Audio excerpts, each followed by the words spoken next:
तो मेरी अपील सुन लीजिए, लोकतंत्र का महापर्व शुरू हो गया है और नए मतदाताओं से और जो आम मतदाता जो गांव में बैठे हुए हैं, इस लोकतंत्र के महापर्व में एक मेरी अपील है खासतौर से उन युवा मतदाताओं से कि आप 100% मतदान ही हमारी बक्सर की हो पहचान।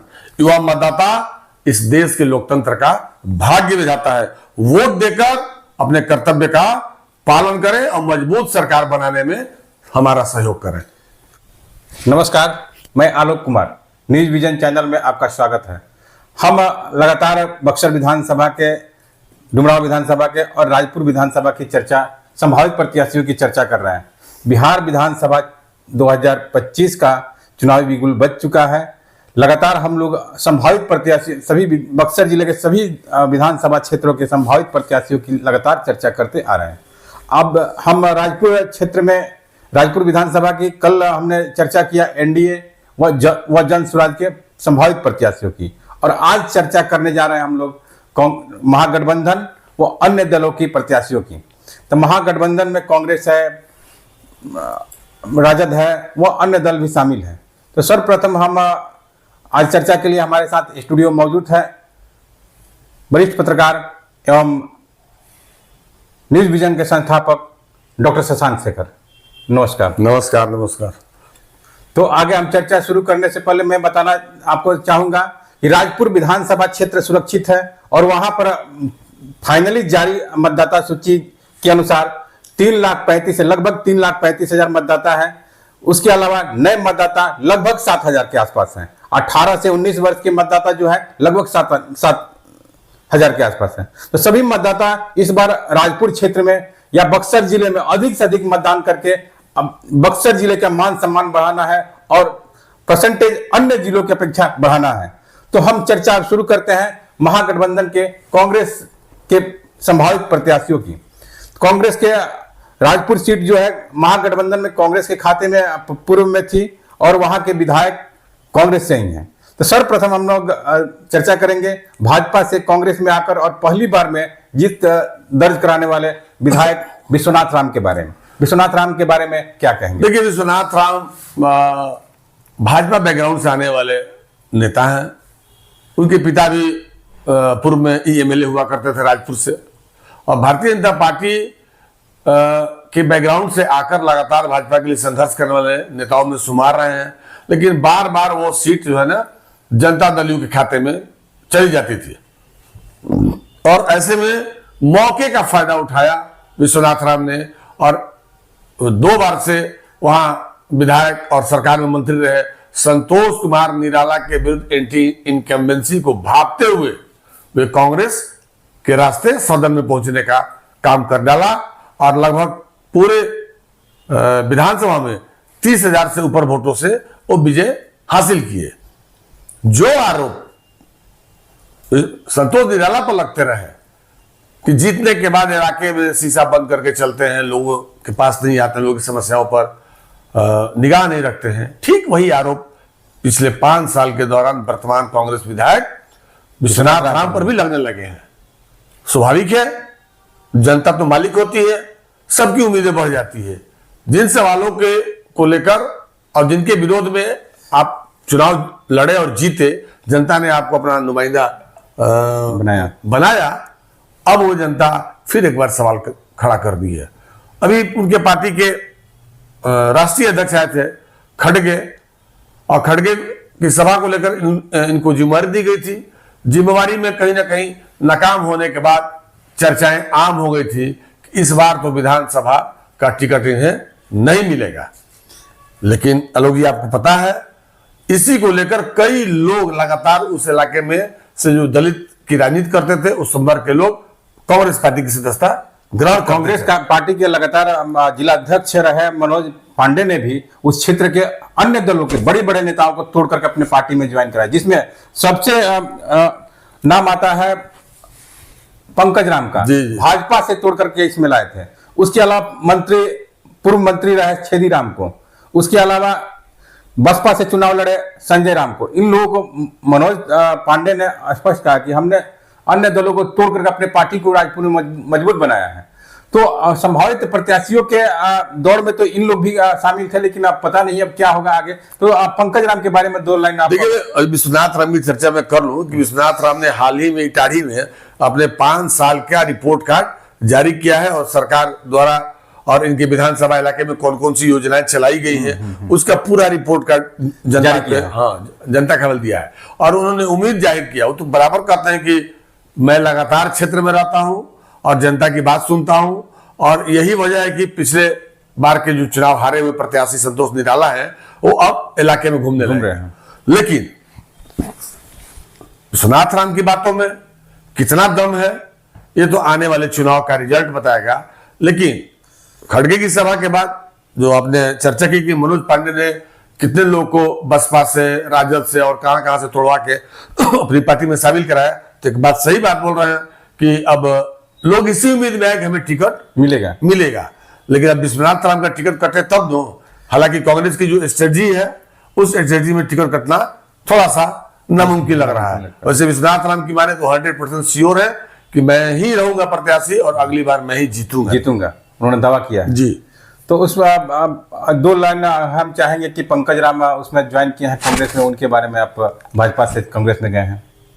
देखिए, पंकज राम को भी यह उम्मीद थी कि इस बार वो सीट चेंज हो जाएगी या जदयू नहीं लेगी, हमको भाजपा से वहां प्रत्याशी बनाएगा। लेकिन जैसे ही पंकज राम ने इधर देखा कांग्रेस में कि खड़गे की सभा फेल कर गई और पॉलिटिकल गलियारे में, राजनीतिक गलियारे में इस बात की चर्चा शुरू हो गई थी कि विश्वनाथ राम इस बार टिकट किए जाएंगे, तो उन्होंने अपनी मजबूत संभावना देखते हुए, धन बल जल से मजबूत है ही है पंकज राम, और धन भी है और लगातार इलाके में भाजपा के अच्छे नेता भी रहे, तुरंत उन्होंने सेटिंग करके अपनी पार्टी बदल ली और जाके सदाकत आश्रम में कांग्रेस की सदस्यता इस उम्मीद से ग्रहण की कि इस बार हमें वहां से प्रत्याशी बनाया जाएगा। अब देखना होगा कि पार्टी का क्या निर्णय होता है। वैसे भाजपा में उन्होंने अच्छा काम किया है, लेकिन संभावनाएं भाजपा में नहीं नजर आई, तो कांग्रेस की विश्वनाथ राम की तरह मैं तर्ज पर पार्टी में शामिल होगा।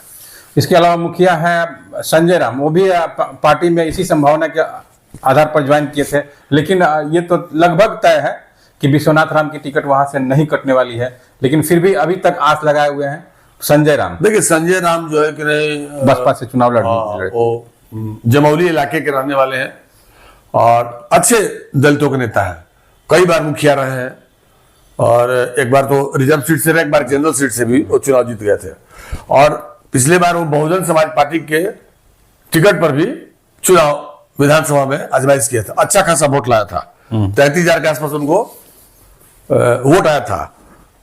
उनको भी यह लगा कि भाई हमारा बसपा में हमारा नाम इस बार कट गया है, और कांग्रेस की ढुलमुल नीति के कारण जो है कि नहीं उनका भी मेरे विधायक की हालत पतली है, तो ऐसे में हम भी क्यों नहीं भागे मैं। तो प्रदेश अध्यक्ष राजीव सलाम के कहीं से रिश्तेदार पड़ते हैं या कहीं से जोड़ जाड़ के वो पहुंच गए, और फीडबैक के आधार पर कांग्रेस आदमी की तलाश कर ही रही थी कि जितने से अधिक लोग कांग्रेस की सदस्यता ग्रहण करें।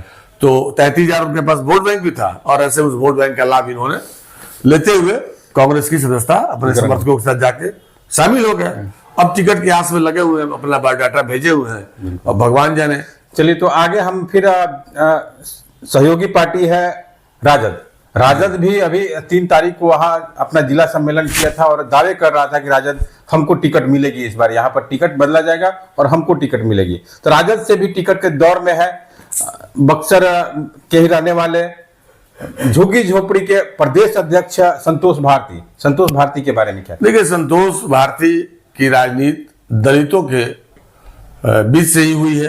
वो SC/ST जात से आते भी हैं और मेहतर जात के हैं वो, और सबसे बड़ी बात है कि बक्सर जिले में उनकी पहचान क्या है कि गंदे क्या बोलते हैं उसको, मैला फेंकने वाले लोगों को बहुत पहले से तो मैला जो फेंका जा रहा था सार्वजनिक रूप से और ओपन लैट्रिन को जो उनकी जात के लोग फेंकते, उसके विरुद्ध, मैला ढोने वालों के विरुद्ध उन्होंने पूरी तरह जिले में आंदोलन चलाया था, और उस आंदोलन का असर हुआ कि आज जिले में मैला ढोने का प्रथा बंद हो गया। और समय के कालखंड में हमारे स्टार्टिंग पत्रकारिता के 2004-05 में बहुत जबरदस्त आंदोलन उनके द्वारा किया गया था। तो उस आंदोलन के उपजे हुए दलित नेता है, और बक्सर के परिप्रेक्ष्य में काफी किसी नाम के मोहताज नहीं है, चर्चित है, हर वर्ग है और राजद के समर्पित सिपाही है। बिल्कुल।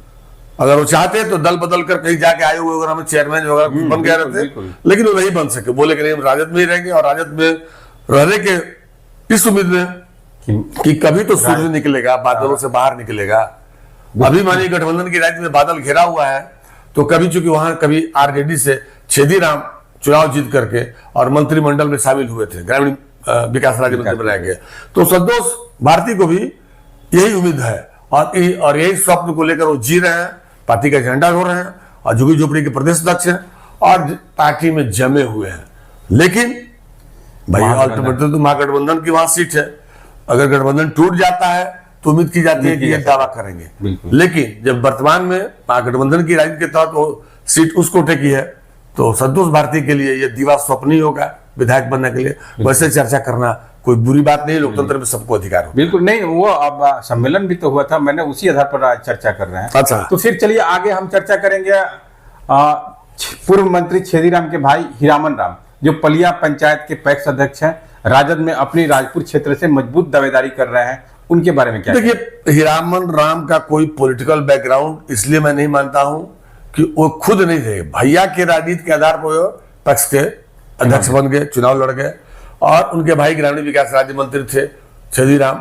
समय कालखंड में वो राजद छोड़ चुके हैं और कांग्रेस में शामिल हो गए हैं। तो छेदीराम के कोशिश से ये हो सकता है लगे हुए कि हमारे भाई को टिकट मिल जाए, लेकिन मुझे नहीं लगता कि अब पलिया के हैं तो एक राजनीतिक क्षितिज पर लोगों से गॉसिप तो ही है, पहचान के भी मोहताज नहीं है। उनके भाई का पॉलिटिकल बैकग्राउंड है, तो मैं समझता हूं कि भाई के साथ उन्होंने इलाके में दौरा भी किया होगा, तो लोगों से इंटरेक्शन होगा, लेकिन वो वोट में तब्दील करा लेंगे ऐसी कोई विशेष हमको उम्मीद नहीं दिखाई पड़ रही है। हालांकि कांग्रेस में टिकट किसको मिलता है ये तो हालाकमान तय करेगा लोग। चलिए आगे हम बहुजन समाज पार्टी, जो कि राजपुर क्षेत्र में बहुजन का एक गढ़ माना जाता है, फिर भी बहुजन समाज पार्टी हमेशा लगभग तीसरे स्थान पर ही रहती है।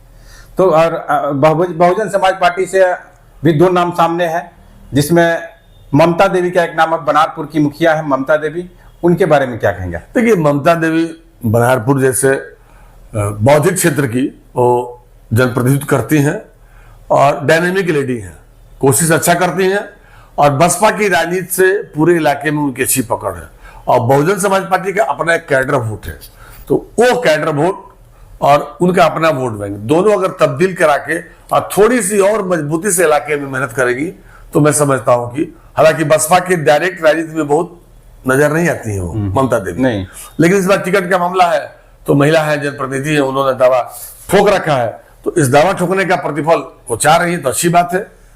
एक बल्कि वहां से लालजी राम वहीं अभी आगे चर्चा उन्हीं करते हैं। अच्छा, वहाँ लालजी राम भी बसपा से मजबूत दावेदारी है, मजबूत दावेदारी लालजी राम की ही है। हाँ। और वो पूर्व मुखिया रहे हैं रामपुर पंचायत के, उनके बारे में ही अब चर्चा करने वाले थे। अच्छा। उनके बारे में बताइए। देखिए, लालजी राम बहुजन समाज पार्टी के सक्रिय संगठन के राजनीतिक लंबे समय से बहुजन समाज पार्टी के संगठन में काफी उन्होंने मेहनत किया है, कई ओहदे पर उन्होंने उसको सुशोभित किया है और मैं समझता हूं कि वो सबसे ज्यादा बेहतर कैंडिडेट इसलिए होंगे कि वो रामपुर इलाके में एक उनका अपना साख है, उन्होंने पूरा राजपुर क्षेत्र, हाँ, पूरे इलाके में वो अच्छा काम किए हुए और लालजी राम बसपा के वोट बैंक के साथ किसी अपने पहचान के मोहताज नहीं हो, ग्राउंड मतलब ग्रास रूट के बसपा के प्रदेश नेतृत्व भी किए है।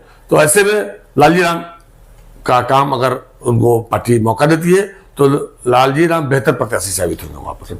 चलिए चर्चा हम जारी रखेंगे, लेकिन हम अपने दर्शकों से अपील करेंगे कि जो भी हमारे न्यूज विजन चैनल को देख रहे हैं तो फेसबुक, इंस्टाग्राम एवं ट्विटर को फॉलो करें एवं यूट्यूब चैनल को सब्सक्राइब जरूर करें। आगे हम एक चर्चा करेंगे आजाद समाज पार्टी की। आजाद समाज पार्टी के उस क्षेत्र में सक्रिय है आज के तिथि में अनिल प्रधान, जो भीम आर्मी को जिला में लीड किए और अब आजाद समाज पार्टी से चुनाव लड़ने की तैयारी किए हैं। अच्छा, अनिल प्रधान उसे लड़ रहे हैं। अच्छा, अनिल प्रधान छात्र दलित के बड़े नेता हैं, उनके विषय मेरा एक ही कहना है कि लंबे समय से जिला मुख्यालय में वो दलित राजनीति के केंद्र बिंदु बने रहे। जिला मुख्यालय को जाम कराना हो, दलितों के अधिकार की लड़ाई लड़ना हो, अम्बेडकरवादी विचारधारा को थोपना हो, तो अनिल राम अम्बेडकर चौक पर नजर आते हैं, ज्योति चौक पर नजर आते हैं। तो अनिल राम भी किसी परिचय के मोहताज नहीं है। अगर भीम आर्मी के जिला अध्यक्ष हुआ करते थे, बीएम आर्मी का उनको सपोर्ट मिल रहा है, तो मैं समझता हूं कि कौन आजाद पार्टी का नाम बताए, आजाद समाज पार्टी, आजाद समाज पार्टी से, तो ठीक है, नौजवान है, यंग है, थोड़ा कभी कभी विवाद में आ जाते हैं, ऐसा कुछ नहीं है, लेकिन उस बावजूद तमाम प्रत्याशियों में अभी सबसे कम युवा है, बिल्कुल युवा चेहरे हैं। तो अगर वो इस बार भाग्य आजमाइश, ठीक है, पहली बार लड़ाई है ना, पहली बार मैदान में उतरने में कहीं कोई दिक्कत नहीं है, अनुभव तो प्राप्त करेंगे, जीतेंगे नहीं तो। चलिए, तो फिर हम आज चर्चा यहाँ समाप्त करने से पहले हम मतदाताओं से, जिले के मतदाताओं से आप कुछ अपील करना चाहेंगे? एक बार फिर मैं अपने युवा साथियों से अपील कर रहा हूं कि युवा मतदाता और देश के लोकतंत्र का भाग्य विधाता होगा। आपके वोट का कर्तव्य अगर आप निभाते हैं बूथ पर जाकर, तो मजबूत लोकतंत्र का आप निर्माण करेंगे।